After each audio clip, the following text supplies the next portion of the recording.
What's up everyone, and welcome back to KO News. In today's video, we're diving headfirst into all the shocking twists, last-second reveals, and heated reactions from UFC 313. This card was packed with high-stakes fights that left us with some truly controversial moments, from glove logo mysteries to unexpected scoring drama. You're not going to want to miss a second of this breakdown, because we've got every major highlight and rumor lined up for you right here. Before we jump into the roller coaster that was UFC 313, do me a quick favor and smash that like button below. It's one of the easiest ways to support the channel and let me know you're as pumped about MMA as I am. UFC 313 had been hyped for months as a turning point for several divisions. Fans everywhere were buzzing about how these matchups could reshape the future of MMA, especially for the light heavyweight picture. Some were convinced this card would settle old rivalries once and for all, while others believed it would spark entirely new ones. Fight camps were putting out social media teasers, promising that big surprises were on the horizon. One of the biggest rumors leading up to the event was the state of fighter readiness. Were certain athletes coming in nursing injuries that they kept hidden? People claimed they saw hints on social media, taped up wrists in training footage, subtle mentions of hospital visits. Nothing was confirmed, but the swirling talk contributed to the air of mystery. Then you had the whispers about special training partners, secret grappling coaches, and possible doping accusations that some outlets love to float around. No one knew what to believe, but everyone felt that a storm was brewing. Adding to the excitement was talk of last-minute scheduling conflicts. The Ramadan question hovered over one competitor in particular, Magomed Ankalaev. Some speculated that fighting during or right after such a significant observance could impact his training schedule and performance. Others argued that it wouldn't make a difference for a disciplined athlete at his level. But all of this set the stage for an event that felt like it could tip over into chaos at any moment. In the co-main event, we saw Justin Gaethje, the man known for highlight reel knockouts and leg kick clinics, square off against Rafael Fivv, a rising force with plenty of hype behind him. Gaethje already had the MMA world buzzing hours before stepping into the cage when eagle-eyed viewers noticed something odd about his gloves. The UFC logo was practically worn off. Naturally, Twitter blew up with conspiracy theories. Was it an equipment malfunction? Did it rub off in a secret training session? Could he have been trying to conceal something that gave him an advantage? The more grounded explanation came from the UFC broadcast. Gaethje's official fight gloves had rubbed off during warm-ups, so he simply stuck with the same pair. Still, that didn't stop the rumor mill from churning. Some fans claimed that Gaethje's corner had done it on purpose to troll the UFC, while others felt it was a sign of poor quality equipment. The truth probably isn't that dramatic. But in the fast-paced world of MMA fandom, even a little quirk can blow up into a massive talking point. Once the fight began, the focus quickly shifted to the action inside the octagon. Gaethje and Fivv wasted no time trading heavy shots. Gaethje's signature leg kicks and crisp boxing combos kept viewers on the edge of their seats. Fivv fired back with precise counters that left a few welts and bruises on Gaethje's face early on. The second round saw that memorable uppercut that put Fivv on the canvas, sparking a frenzy among fans who believed Gaethje was about to close the show. Still, Rafael Fivv didn't go quietly. He showcased heart, resilience, and some slick footwork that tested Gaethje in moments. By the end of the third round, it was Gaethje's night, solidifying a unanimous decision victory. Immediately, the question was, why wasn't this fight 5 rounds? Everyone wanted to see more, especially because Fivv appeared to be pacing himself for a longer war. Fighters like Henry Cejudo and Gilbert Burns jumped on social media to weigh in, calling the fight an instant classic and praising Gaethje for showing he's still a threat in the division. Then came the talk about what's next for both men. Should Gaethje get another shot at the title? Is he destined for a rematch with someone like Dan Hooker? And where does this leave Rafael Fivv,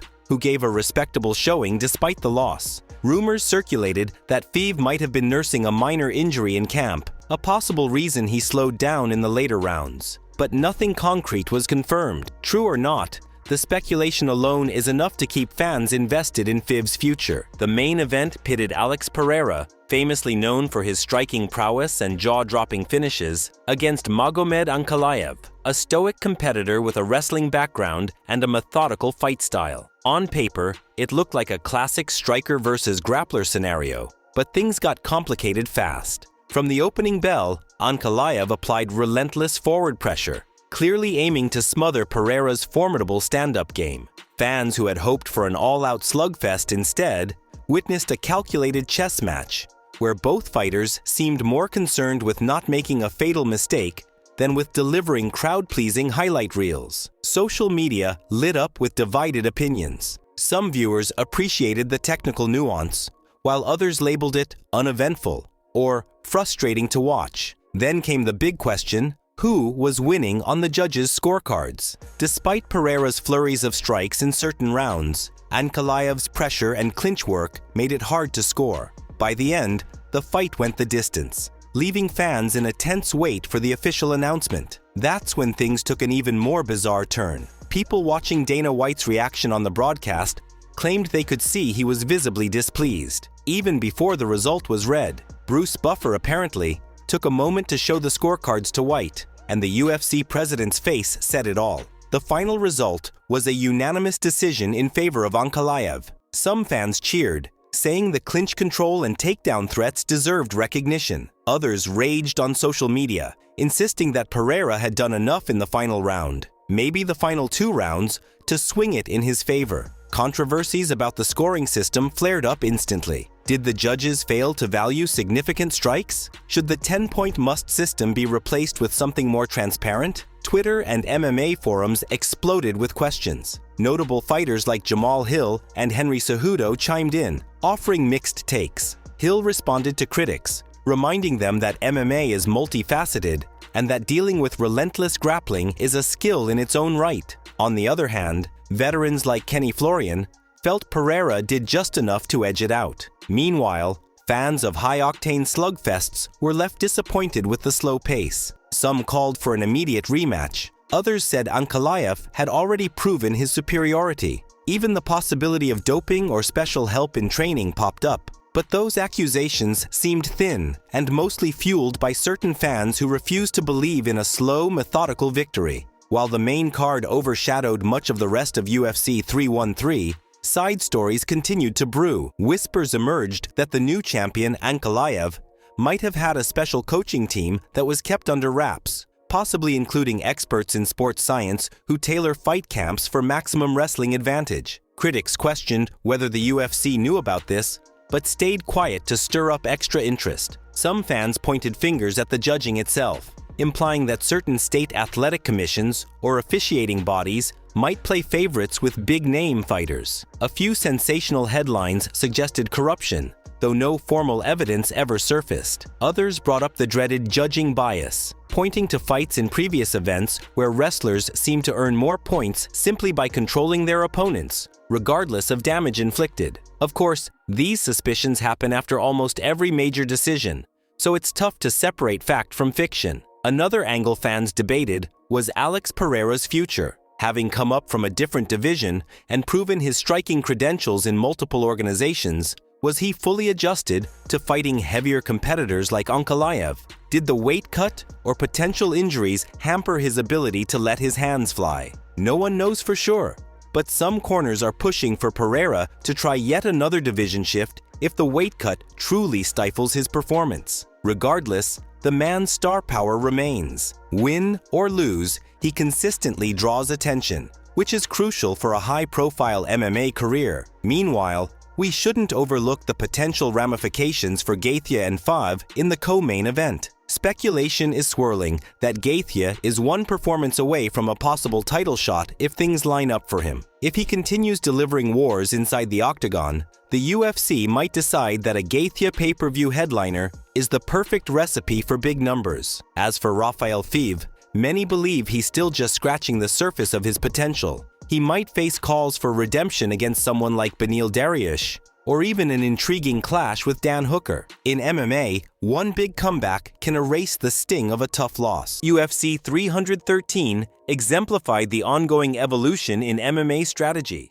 Fans might love a stand-up brawl, but grappling and wrestling often decide who walks away with the belt. Ankalaev's methodical approach showcased how disciplined pressure and clinch control can tame even the most dangerous strikers. Gaethje, meanwhile, proved that mixing technique with savage power can still overwhelm an opponent, especially if that opponent hasn't fully accounted for Gaethje's relentless style. Some pundits argue that fights like Ankalaev versus Pereira shine a light on a bigger question. Is the 10-point must system truly the best way to judge mixed martial arts? Traditionalists say the system has been around for years and works just fine if judges remain objective. Reformists insist MMA needs a more nuanced scoring method that values aggression, damage, and effective grappling distinctly, so fighters are judged fairly based on their skill sets. It's a debate that won't go away anytime soon, especially after a closely contested 5-rounder where half the fan base believes the outcome was wrong. So, what do we make of UFC 313? We had a co-main event that delivered fireworks and left people wondering why it wasn't a 5-round showdown. We saw a main event that became a lightning rod for controversy, with debates over scoring, strategy, and fighter readiness lighting up every MMA forum imaginable. Rumors of injury cover-ups, doping accusations, and behind-the-scenes drama only magnified the overall tension,